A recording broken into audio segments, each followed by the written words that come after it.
السلام علیکم ورحمۃ اللہ وبرکاتہ۔ امید کرتا ہوں تمام ناظرین خیر و عافیت سے ہوں گے۔ آج ہم قرآن کریم کی پہلی صورت یعنی سورہ فاتحہ اس کا ہم پڑھنے کی، سننے کی، اس کا ترجمہ و تفسیر پڑھنے اور سننے کی سعادت حاصل کرتے ہیں۔ بسم اللہ الرحمن الرحیم۔ ترجمہ کنز العرفان۔ اللہ کے نام سے شروع جو نہایت مہربان رحمت والا ہے۔ تفسیر پڑھنے کی سعادت حاصل کرتے ہیں۔ تفسیر سیرۃ الجنان۔ بسم اللہ کے نام سے شروع۔ علامہ احمد صابی رحمۃ اللہ تعالی علیہ فرماتے ہیں، قرآن مجید کی ابتدا بسم اللہ سے اس لیے کی گئی تاکہ اللہ تعالیٰ کے بندے اس کی پیروی کرتے ہوئے ہر اچھے کام کی ابتدا بسم اللہ سے کریں۔ سبحان اللہ۔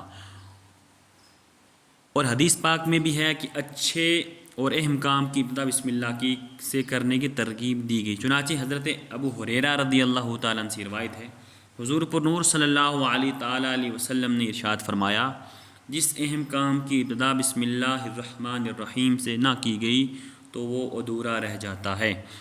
لہٰذا تمام مسلمانوں کو چاہیے کہ وہ ہر نیک کام اور جائز کام کی ابتدا بسم اللہ الرحمن سے کریں، اس کی بہت برکت ہے۔ سبحان اللہ۔ الحمد للہ رب العالمین۔ ترجمہ کنز العرفان۔ سب تعریفیں اللہ کے لیے ہیں جو تمام جہان والوں کا پالنے والا ہے۔ تفسیر پڑھنے کی سعادت حاصل کرتے ہیں۔ تفسیر سیرۃ الجنان۔ الحمد للہ، سب تعریفیں اللہ کے لیے ہیں، یعنی ہر طرح کی حمد اور تعریف کا مستحق اللہ تعالیٰ ہے، کیونکہ اللہ تعالیٰ کمال کی تمام صفات کا جامع ہے۔ حمد اور شکر کی تعریف۔ حمد کا معنی ہے کسی کی اختیاری خوبیوں کی بنا پر اس کی تعریف کرنا، اور شکر کی تعریف یہ ہے کہ اس کے احسان کے مقابلے میں زبان، دل یا اعضاء سے اس کی تعظیم کرنا۔ اور ہم چونکہ اللہ عز و جل کی حمد عام طور پر اس کے احسانات کے پیش نظر کرتے ہیں، اس لیے ہماری یہ حمد شکر بھی ہوتی ہے۔ اللہ تعالیٰ کی حمد و ثنا کرنے کی فضائل احادیث میں ہے۔ اللہ تعالیٰ کی حمد و ثنا کرنے کی بہت فضائل بیان کیے گئے ہیں، ان میں سے چند فضائل ہم سننے کی سعادت حاصل کرتے ہیں۔ حضرت انس بن مالک رضی اللہ تعالیٰ سے روایت ہے، نبی اکرم صلی اللہ علیہ وسلم نے ارشاد فرمایا، اللہ تعالیٰ کے بندے کی اس بات سے خوش ہوتا ہے کہ وہ کچھ کھائے تو اللہ تعالیٰ کی حمد کرے اور کچھ پیے تو اللہ تعالیٰ کی حمد کریں۔ حضرت جابر بن عبداللہ رضی اللہ عنہ سے روایت ہے کہ حضور پر نور صلی اللہ علیہ وسلم نے ارشاد فرمایا، سب سے افضل ذکر لا الہ الا اللہ ہے اور سب سے افضل دعا الحمدللہ ہے۔ حضرت انس بن مالک رضی اللہ تعالیٰ عنہ سے روایت ہے کہ حضور اقدس صلی اللہ علیہ وسلم نے ارشاد فرمایا، جب اللہ تعالیٰ اپنے بندے پر کوئی نعمت نازل فرماتا ہے اور وہ نعمت ملنے پر الحمدللہ کہتا ہے تو یہ حمد اللہ تعالیٰ کے نزدیک اس دی گئی نعمت سے زیادہ افضل ہے۔ سبحان اللہ۔ الرحمن الرحیم۔ ترجمہ کنز العرفان۔ بہت مہربان رحمت والا۔ تفسیر سیرۃ الجنان۔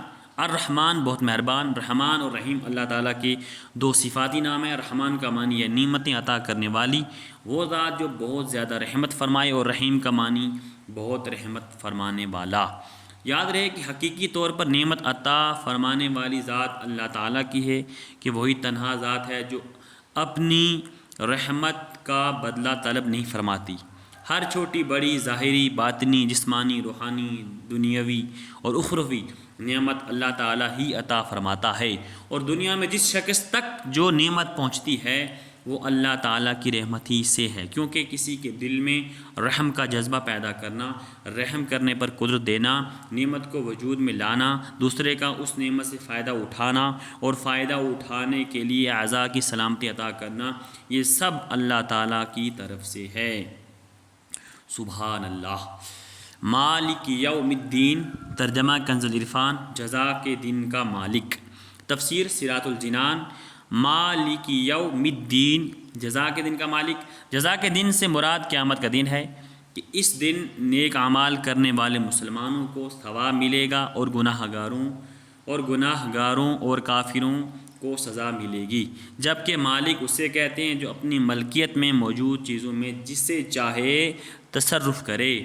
اللہ تعالیٰ اگرچہ دنیا اور آخرت دونوں کا مالک ہے، لیکن یہاں قیامت کے دن کو بطور خاص اس کے لیے ذکر کیا تاکہ اس دن کی اہمیت دل میں بیٹھے۔ نیز دنیا کے مقابلے میں آخرت میں اللہ تعالیٰ کے مالک ہونے کا ظہور زیادہ ہوگا، کیونکہ اس دن کسی کے پاس ظاہری سلطنت بھی نہ ہوگی جو اللہ تعالیٰ نے دنیا میں لوگوں کو عطا فرمائی ہے، اس لیے یہاں خاص طور پر قیامت کے دن کی ملکیت کا ذکر کیا گیا۔ ایاک نعبد و ایاک نستعین، ترجمہ کنز العرفان، ہم تیری ہی عبادت کرتے ہیں اور تجھ ہی سے مدد چاہتے ہیں۔ تفسیر صراط الجنان، ایاک نعبد و ایاک نستعین، ہم تیری ہی عبادت کرتے ہیں اور تجھ ہی سے مدد چاہتے ہیں۔ اس لیے اس سے پہلی آیت میں بیان ہوا کہ ہر طرح کا حمد و ثنا کا حقیقی مستحق اللہ تعالی ہے، جو کہ سب جہانوں کا پالنے والا، بہت مہربان، رحم فرمانے والا۔ اور اس آیت سے بندوں کو سکھایا جا رہا ہے کہ اللہ تعالیٰ کی بارگاہ میں اپنی بندگی کا اظہار یوں کرو کہ اے اللہ عز و جل، ہم صرف تیری ہی عبادت کرتے ہیں، کیونکہ عبادت کا مستحق صرف تو ہی ہے، اور تیرے علاوہ اور کوئی اس لائق نہیں کہ اس کی عبادت کی جا سکے، اور حقیقی مدد کرنے والا بھی تو ہی ہے۔ تیری اجازت و مرضی کے بغیر کوئی کسی قسم کا ظاہری، باطنی، جسمانی، روحانی، چھوٹی بڑی کوئی مدد نہیں کر سکتا۔ سبحان اللہ۔ اہدنا الصراط المستقیم، ہمیں سیدھے راستے پر چلا۔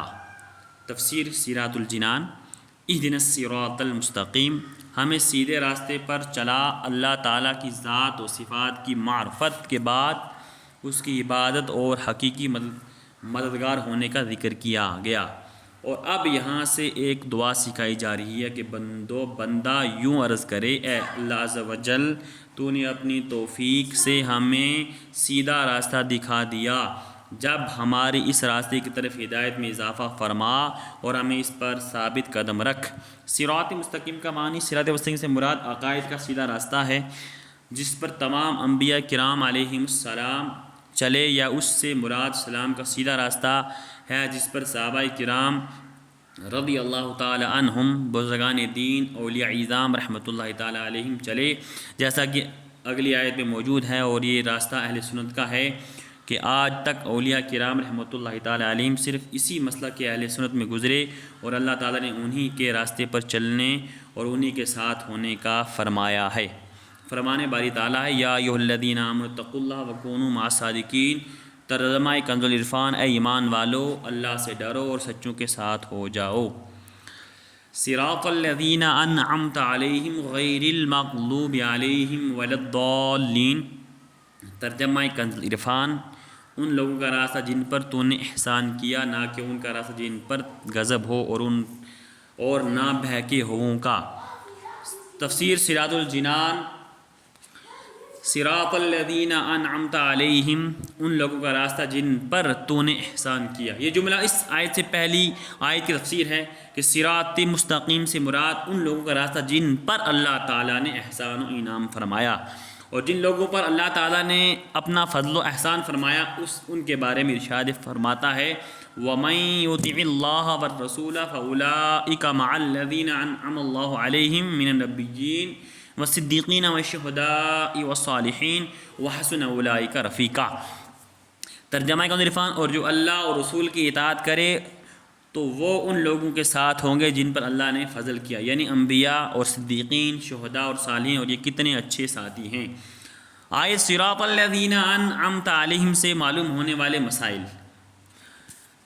اس آیت سے دو باتیں معلوم ہوئی، جن امور پر بزرگان دین کا عمل رہا وہ صراط مستقیم میں داخل ہیں۔